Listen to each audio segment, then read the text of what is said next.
জীবনের এই ছোট্ট অধ্যায়ে বাস্তবতার দরজায় এসে আজ এমন এক প্রান্তে দাঁড়িয়ে আছি, যেখানে ভিড় আছে, শব্দ আছে, তবু আপন বলে কাউকে খুঁজে পাই না।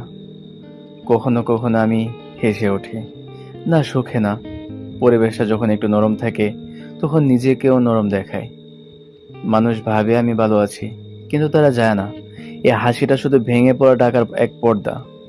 যে মনটা একটু একা হয়ে যায়, যেই ভিতরে শব্দগুলো জেগে ওঠে, চারদিক থেকে অন্ধকার নামে একটা নিঃশব্দ ভার বুকের ওপর বসে থাকে, যেন হাজারো না বলা কথা একসাথে নিঃশ্বাস নিতে চায়। প্রেম ছিল, হয়তো এখনো আছে, কিন্তু তা ছোঁয়ার মতো না। একটা দূরের আলো, যাকে শুধু দেখা যায়, পাওয়া যায় না। পরিবার আছে, তাদের জন্যই দাঁড়িয়ে থাকা, তাদের মুখের হাসির জন্যই নিজেকে ভাঙতে না দেওয়া। তবু নিজের ভেতরের ক্লান্ত মানুষটার কথা কাউকে আর বলা হয় না, বলা যায় না। আমি আজ এক অদ্ভুত অবস্থায়। ভালোবাসা আছে, তবু শূন্যতা। মানুষ আছে, তবু একাকিত্ব।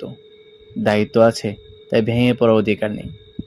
এভাবেই বেঁচে আছি, নিজের ভেতরটা লুকিয়ে, হাসির আড়ালে এক নিঃশব্দ যুদ্ধ লড়ে। কারণ আমি জানি, আমি থেমে গেলে কিছু স্বপ্ন থেমে যাবে। আর তাই ভেঙে পড়েও আমি দাঁড়িয়ে আছি, শুধু দায়িত্বের কারণে, শুধু কিছু মানুষের হাসি